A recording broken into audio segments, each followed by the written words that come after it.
мөдсийн одоо шүүмжлээ 550 гэж нэрлэгдсэн замын засварын нээлттэй ажиллагаа явуулсан тийм. За энэ хүү одоо зам ямар ач холбогдолтой одоо хизээ ажилтнанд орохоор байгаа таны одоо тухайн аймгийн засаг даргаар ажиллаж ирсэн тойрог сонгоц гишүүнээр мэдээлэл өгч. Энэ бол 10 жилийн туршид засварлаагүй зам. Юуны өмнө энд бол хариуцлагын асуудлыг ярих хэрэгтэй. Миний аймгийн засаг даргаар ажиллаж байхдаа авилгатай тэмцэх газарт бол хандаж байсан зам төр хөгжлийн яам, тухайн мэрэгжлийн хяналтын ерөнхий газар гэдэг юм баг хандаагүй байгууллага байхгүй. Гол нь энэ ажил нь усын комисс аваагүй ч гэсэн яагаад гүйцэтгэлийн санхүүжилтийг үе шат бүрт нь олгоцсон юм бэ?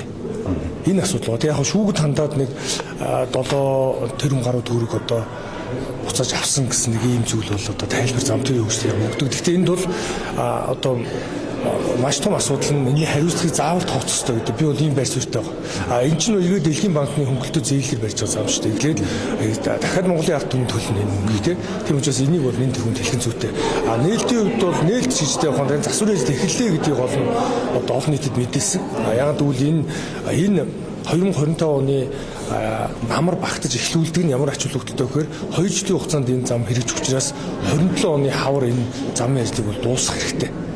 Тэгжээж эн чинь хугацаагаа богиносон шүү дээ. Яг тэгвэл ажилч нь бол одоо эхлэхэд ингээл тодорхой кемпэ байрлуулах одоо тэр замын одоо суурьт хэрэгтэй одоо энэ карьер те энэ одоо түүхий эдийг олох гэдэг ингээд зөндөө ажил байгаа шүү дээ. Энийг заавал хэрэг хавар болгоод явах энэ намар хурд эхлэх нь одоо зөв байна гэдэг төрөл бид байрсаар нэг байгаа. Тэр одоо гүйцэтгэж компанийн зүгээс бол тэгж одоо бэлтгэсэн юм байлээ. Тэр тайз одоо тий тэр одоо энэ олон нийтэд мэдээлэл өгөх ажлаа. Ягаад гэвэл энэ дээр чинь өмнөд хөршийн буюу одоо энэ Шандуун мужийн компани шалгарсан байлээ. Тэгээ бид нар одоо мэдээллийг авлаа.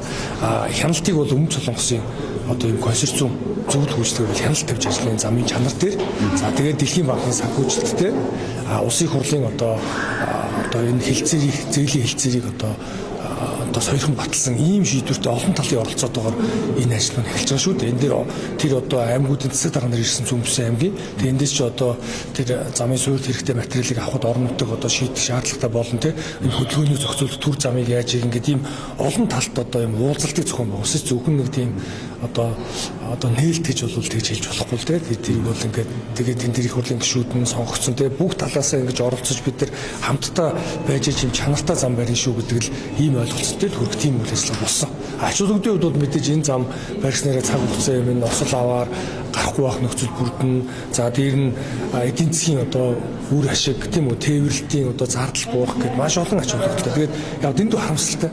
Энэ олон жил 10 жилийн нэг шийд чадахгүй байсан Монголын төр энэ дээр бол уучлалт гуйх хэрэгтэй гэж бодож байна. Яг бол чанаргүй хүлээж авсан.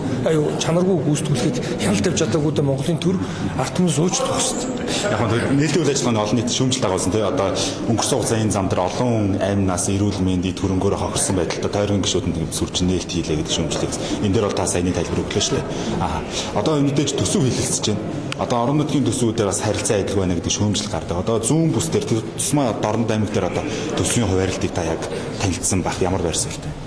Зарим гишүүд иргэдийн олон жил шүүмжлэлээ санал нэг байна. Гол нэг мартаж болохгүй. Юу гэхээр ганцхан жишээ хэлээд Оронтой аймаг гэхэд Монгол улсын төсөвт газрын тосны одоо бүтээгдэхүүн уух гэрээний орлогоос жилдээ 200-аас 300 тэрбум төгрөг бараг 20 жил төлрүүлж байна. 4-6 ихний төгрөгийг одоо улсын зөв төлрүүлсэн гэсэн. Тэгвэл ядаж одоо алтын аваад авдрын хаяна гэдэг шиг ийм байж болохгүй шүү дээ. Яг илүү одоо хууль гэж бол огт хэлээгүй шүү дээ. Ядаж бусад аймагт жишг байдлаар хуурлаач. Зарим аймагт ягаад тэр дарга нарыг дагсан төсөв, дарга нарыг дагсан тойрогт илүү их юм хуурлагдаад ягаад энэ зарчмыг барихгүй ингээд энэ олон жил яваад байгаа юм бэ? Энийг бол би шүүмжтэй хандж байгаа. Өмнөдгөө аймагт ялгаагүй шүү дээ. Би өмнөдгөө аймагт очиж үзсэн тэр их том элсэн одоо тий элстэй одоо энэ говь хоёр зүйл гүний ус совор хэдэн одоо малчид тэмээчид тэр нутгийг хамгаалж авч үлдсэн шүү дээ. Тийм учраас өнөөдөр тэнд 2-5 толгойг бид нар авч үлдсэн. Тэгээгүү бол 1921 онд ардын үсэл ялхад 500 хүрэхгүй мянган хүнтэй нийслэлтэй бөөгнөрсөн байсан бол бид нар нөргөө томтыг авч үлдэж чадахгүй. Тийм байсан бол Дорнодын нефт өмнө говийн тэр 2 толгойг авч үлдэж чадахгүй юу. Тийм учраас энэ тэнд насаараа нутгаас ард иргэдийн эрх ашгийг бид нар бас бодох хэрэгтэй байхгүй юу. Эдгээр одоо тэндээ арай цөөхөн амьдарч байгаа ч гэсэн тэр ялангуяа малчид тэр орон нутгийн иргэдэнд зориулсан хөгжлийн асуудлыг шийдэж өгсөн. Ер нь ингээд хууль дээр бол яг би эдийн засгийн байнгын орон дээр тогтоол гаргуулсан газар даалгуулсан тэрний хэрэгжилт одоо тийм хангалттай биш байна. Энийг шаардна. Тэр роялти буюу байгалийн нөөц засгийн төлбөрийн сорж байгаа орлогын тодорхой үеийг тэр орнуудын хөгжил зориулалтад хойрлооч. Тэгээд орнуудад нь эрх мэдлийн өгөөч. Орнуудад нь итгэж. Орнуудын удирдлага өөрөө ингээд бие дагаад тэр юм асуудал шийдэж явах. Жишээлбэл одоо нийслэлийн засаг дарга олон асуудлаа парламентод засагт оруулж ингээд өөрөө шийдэд яваад байна шүү дээ. Өмнө нь бол ингээд нэг хэн шийдэх гэдэг байгаа мэдэхгүй засгийн газар ч юм уу, орон нутгийн ч юм уу. Одоо тэрний шиг энэ төсөө өөрөө бүрдүүлж байгаа аймагуудад боломж олгоод тэдэнд итгээд нутгаа хөгжүүлж санаар тийм төсвийн боломж, өмчийн боломж, санхүүгийн боломж олгоё гэд явахгүй бол ингээд зүүрлж хэлэх юм бол аймагуд ч одоо ингээд насан турш хүүхэд байлээ гэж бодоход ингээд аав ээж нь буюу одоо их хурл засгийн газар ингээд тэдэртээ итгэхгүй бүх юмыг эндээ татаад авчдаг улсын төсөвт. Тэгээ эндээсээ дахин хойролдог. Хойрлохдоо шодрог ус хойролдог. Хин дарга сайд нөлөөтэй байна тэрлүүгөө хойролдог.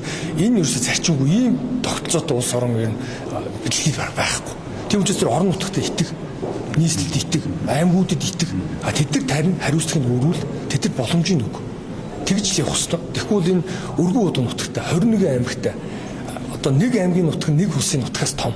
Тэгээ бүгдийг төвлөрүүлж эндээ удирдна төсөө хөрөнгөний эндээ хойрлогддог тийм байхгүй. Тэр хөдөө сумын сургуулийн цонхыг засварыг одоо тий багийн төвийн байрыг энэ улсын хурл дээр шийддэг тийм тогтолцоотой байхгүй шүү дээ. Энийг бол өөрчлөх ёстой. Өөрчлөхийн тулд энийг одоо нийслэлээ сонгогдсон болон жагсаалтаар сонгосон гишүүд ойлгох хэрэгтэй. Тойргийн гишүүдийн оронтой сонгосон гишүүдийн үгийг одоо сүлээж авч тий хүндэтгэж ингээд юм томоор нь гарахгүй бол ингээд нэг бүхэлдээ юм нэг ачаанда түүртчихэд яваад байна шүү дээ тий. Бүх асуудлыг одоо энд шийддэг тийм байж болохгүй байхгүй. Хэдийн холбооны улс биш ч гэсэн мужийн зохион байгуулалтгүй ч гэсэн тэр орон нутагт нь эрх мэдлийн өгч тэгтээ хяналтайгаар хариуцлага өндөртөөгөр ингээд өгөөд одоо явуулахгүй бол хэцүү л байна. Төсвийн эдийн засгийн талбай асуугаад Монгол улс мэдээж нүүрсээрээ эдийн засаг төвлөрүүлж байна тийм ээ. Одоо өөр нэг барианд бол газрын ховор элемент гэж яригадаад байгаа. Зарчмын үеийн газрын ховор элемент дээр ямар байр суурьтай байдаг. Одоо газрын ховор элемент нь Монгол улсын эдийн засагт ямар үр нөлөө авчирна гэж хардаг вэ? Үүний тулд эхлээд нөгөө эдийн засаг солонгоруулна гэж ярьдаг. Аялал жуулчлал хөдөө аж ахуйн хөгжүүлэлт зөвхөн уурхад дагасан байна. Яг энэтэй адилхан гадны экспертүүд юу зөвлөж байгаа нэхээр энэ Монгол улс зөвхөн нүүрсийн самралтай байна. Энийгээ та нар ингээд уул уурхаа танаа одоо тий хамгийн их орлого олж байгаа их сурталчилгаа энэ салбарын бол энийгээ дотор нь төрөлжүүлээч. Өөрөөр хэлбэл өнгөт металл тийм үү? Газрын ховор элемент, газрын тус тийм үү? Энэ чиглэл рүү явахгүй бол одоо жишээ ярьж хөхөд одоо Арабын орнууд нефтээс орж байгаа орлогоосоо өнгөт металл газрын ховор элементийн салбарт тийм хөрөнгө оруулалт хийж тэр гадаадд тийм одоо хөрөнгө оруулалт хийж ингэж эрсдэлгүй өрөөлөл олон тулгуурт ийм одоо уул уурхай нэг юутай болж байгаа хгүй. Тэхийн тулд манайх юу их өгсөй гэхээр одоо энийг критикал минерал гэж ярьж байгаа тийм. Одоо манайх бол чухал ашиг нутмал гэдэг. Энэ нь болохоор одоо сансрын технологи, энэ одоо сэргээгт хэрчим мөрч тийм үү. Автомашины батарей гэдэг энд хэрэгэлдэг энэ түүхийн идүүд буюу одоо ховор элемент, өнгөт металл гэх тийм үү. Энэ сатурдууга бид нар ийм стратегийн одоо бодлого дэвшүүлж энэ салбартаа одоо хөрөнгө оруулалт хийж энэ салбараа босгож ирэхгүй бол зөвхөн нүүрсэндээ найдаал ганцхан юмд найдаал яваад хаар энэ бол угаасаа болохгүй шүү дээ. Тэгэхээр энэ л бол юм дөрөвдөө өөрчлөлт хэрэгтэй. Тэхийн тулд бусад орнуудын засгийн газар эсвэл яам нь одоо чухал ашиг нутмал гэдгээ зарладаг байхгүй 30-40 төрлийг. Одоо жишээлбэл ингээд жонш чухал ашиг нутмал орно бусад оронд. За тэгээд зис орно тий. Тэгээд ховор элемент орно, газрын тус орно. Улс орныхоо шин чанараас гадаад зах зээл худалдаа авалтаас хамаарат ямар төрлийн бүтээгдэхүүнүүдийг ховор элемент ямар төрлийн бүтээгдэхүүнүүдийг бид нар чухал ашиг нутмалд оруулж стратегийн одоо ач холбогдолтой бүтээгдэхүүн гэж үзэх вэ? Зөвхөн ордыг стратегийнхээс гадна ямар төрлийн стратеги ач холбогдолтой гэж үзэх вэ гэдэг бид нар маш оновчтой болгож энэ чиглэлээр олон нийтэд мэдээлэл өгж энэ чиглэлээр хөрөнгө оруулалт хийж энэ чиглэлээр гадаадаас хөрөнгө оруулалт татаж ийм цогцодлого энэ одоо аш нутгийн салбарт хэрэгжүүлэхгүй бол яг одоогийнхоор ингээд нэг ийм ойчин цооч яваад хаад ганцхан нүүрсэн сараад болчоод нүүрс нь унахаар бүхэлдээ очиад байгаа байхгүй. Тэгэхээр энэ л бол одоо олдхийн тулд ард иргэдэд ойлгуулах хэрэгтэй нэгдүгürt хоёрдугаарт нь энэ компаниуд нь одоо бас тий одоо ард иргэдэд боддог. Зөвхөн одоо хувийн компани хамаг ашиг олох гээд авах шүү дээ. Тэгээд тэр орон нутгийн насаараа хамгаалж ирсэн өвөг дэзэр амьдсан тэр нутгийн ард иргэдийн хөгжлийг дэмждэг байх гэдэг. Ингээд ийм бүхэлд нь одоо энийг авч үзэх хэрэгтэй. Ганцхан л одоо эндээс засгийн газар лиценз олгосон юм чи бид нар шийднэ гэдэг байдлаар хандаж болохгүй ш. Тэнд орон нутгийн иргэдийн эрх ашиг байгаа. Орон нутгийн иргэд адилхан хөгжиж өсөж байна. Нүдэн дээр нь олон мянган машинаар одоо экспортод тий одоо уулуурхай бүтээгдэхүүн гараад тэр компани одоо ашиг орлого нөхсөн дэвжээд гоё өндөр барилга бариад гоё ганган жип унаад байхад нутгийн ард иргэдийн амьдрал адилхан хөгжихгүй улам дороотоод байхаар орон нутгийг эсэргүүцсэн шүү дээ. Би орон нутгийн удирдлага үүсний хувьд энэтэй 100% саналдаг. Өөрөө энэ дотор нь тохоонд нь буцажсэн болохоос би энэ мэдрээд байгаа учраас энэ дээр шаардлага тавиад байгаа. Орон нутгийг жоох анхаарал төгсч. Бүх орн тийм байна. Мужийн зохион байгуулалттай учраас ихэнх орнууд холбооны улс учраас тэндээ тустай хувилтай. Тэндээс хоригдлын орлогын 30-аас 50% аваад тэргүүрээд асуудлаа бие дагаа шийдээд явдаг байхгүй. Одоо нийслэлийг бие даалгах гэдэг үзээд шүү дээ. Ингээд татаас авахгүй те нийслэлд өөрөө бонд гарах эрхийг нөгөөд нийслэл өөрөө газар чөлөөтийг эрхийг нөгөөд тэгээ өөрөө тэндээ юм шийдээд явах хэрэгтэй шүү. Нас үеийн төрсөн хүмүүс тэгээ өөрсдөө амьдралаа шийдээд явахгүй бүгдийг эндээс хараад хянаад байж болж чадахгүй байна. За баярлалаа. Баярлалаа.